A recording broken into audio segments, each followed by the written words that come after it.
the most feared outlaw motorcycle club out there. Well, at least that is what the media and the cops would want to tell you. Now, the Mongols, yes, they should be respected, but not because you fear them, but because of what they have done for the motorcycle club scene.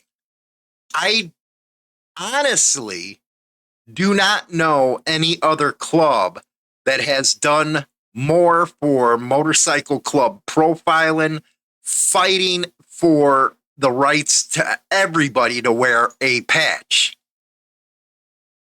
Save the patch. We're going to be talking about that, and we're going to be talking about other stuff as well about the Mongols coming up right now.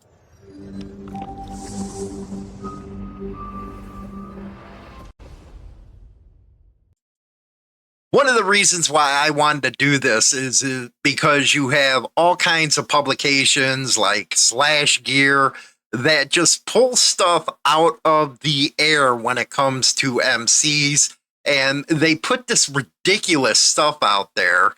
And I've also seen other creators talk about who's the most feared, basically parodying this Slash Gear stuff. A lot of new ones are doing this. And you have a lot of these AI channels doing it as well. So let's talk about the Mongols because their name comes up all the time. They're a badass club. I'm not going to take that away from them. But they're also one of the top clubs out there that actually believe in what Brotherhood stands for. And I have to say, everybody that I've talked to that's Mongol is a really down to earth, cool kind of guy. So you're going to see a lot of pushback against them because they're large. The cops don't like them. And yes, there has been members that were involved in some bad stuff. But again, we always say it all the time that, hey, it's not the entire club that does it. It's the individuals. And we got to keep on pushing that point home all the time so people understand it. One of the reasons why I say that the Mongols have done more than most clubs for MC club profiling, the patches, First Amendment, is because the Mongols had to face it head on. I'm going to show you something right here. This was only a couple years ago in 2023. It was a huge deal, because the federal government was going after the Mongols patch. They wanted to take away the trademark of the Mongols Motorcycle Club. And guess what? If that would have happened, then you would have had all the clubs in jeopardy. I'm talking Hells Angels, Outlaws, Pagans, Bandidos, mom and pop clubs, anybody that the federal government felt was a criminal organization would lose their trademarks. And in 2023, the Ninth Circuit of Appeals sided with the Mongols. This wasn't a cheap endeavor, and I did hear that other clubs participated, which they should have, because they would have lost theirs as well. But it was a victory, like the Mongols attorney said. And not only for the Mongols, but for all motorcycle clubs and America as a whole. Insane Throttle covered this from the start to the ending, and it seems like they're taking the appeals courts route right now, saying, oh, we lost. They're not going to bring this to the Supreme Court. At least I don't know if that is or not. But they were dragged through the mud by the federal government. Now, some could say it's because it's a mostly Latino heavy type of organization. And to them, I would say, you can't find a harder working, family orientated person like a Latino. But automatically, these people go to that kind of, how can I say it, profiling, if you will, okay? I want to try to stay calm with this one. But I remember Steven, he was the general counsel on this, and we've done interviews with him. But it was 69 when the Mongols started out, and as many people know, it was because Latinos weren't allowed in white clubs like they are today. And it seems like the federal government has been on them ever since. So that's why I say they shouldn't be feared. They should be respected and congratulated for all that they've been doing for the club scene. You look at a couple months ago, they came out with a statement that they're having sit downs with other 1%er clubs to try to put the beefs behind. That way there ain't no more crap going on. And that way the federal government leaves everybody alone. They have always been on top of getting the word out, their side of the story out. And that's why I have such respect for them. Because that takes a lot within the outlaw scene to come out and say, hey, we got to do this, we got to do that, we got to put our side of the story out.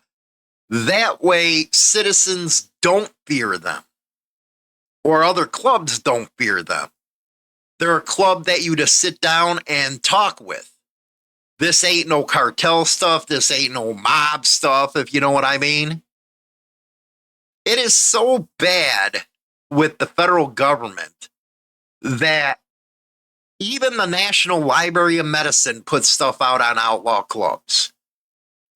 And they claim that emergency department workers are particularly high risk for violence against them. That is the biggest horse crap I've ever heard of. Biggest horse crap. But that is how the government works, through propaganda. And that's why I was glad the Pagans came out and put their side of the story up against that chump of a sheriff down in Florida. So when I'm doing this series, I'm doing it so I can go against what the mainstream and cops are pushing. Let's be honest. A lot of people see 1%er clubs as criminals. Why? Because they see some stories in the news. Or they put their trust in a government that cares nothing about them, but wants to, use propaganda to say, hey, we're trying to keep you all safe. There isn't a Mongol, there isn't an outlaw biker that is going to intentionally hurt any civilian out there. The Mongols do just like every other club does. They're out there for their community. I guarantee you that if you went to, you lived within a block of their clubhouse, it's probably the safest block out there. So don't buy what these people are pushing. Again, they're some hardcore boys, man. They're hardcore, the Mongols. But they're also out there to do good for the club community. Again, the ones I know are upstanding, awesome guys, man.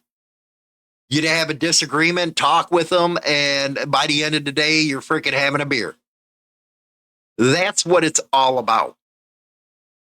So hopefully with this series, we can debunk some of the stuff that the media and the cops put out about all these clubs, Hells Angels, Bandidos, Outlaws. I think the problem is the past. The cops don't want to let it go.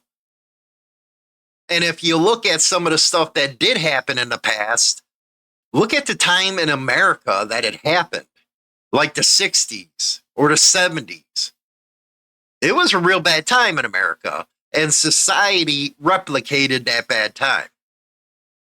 But anyway, let me know what you guys and gals think. Again, I'll be doing this on all the clubs and stuff, but this one from Slash Gear really got to me, and that's why I said, you know what? We got to start pushing back. And the Mongols were right up there because they have done a lot for the MC scene. I don't care if you like them, don't like them. You can't argue the fact that they took on the brunt of the United States government when they came for their trademark and stood up for every other club out there. Don't forget to join the members only club. Buy the book, baby, over on Amazon. We'll catch you later. Rock on. Join the Insane Throttle Members Only Club on YouTube or Spotify and receive exclusive content. Your membership in the Throttle Club helps keep the show going strong.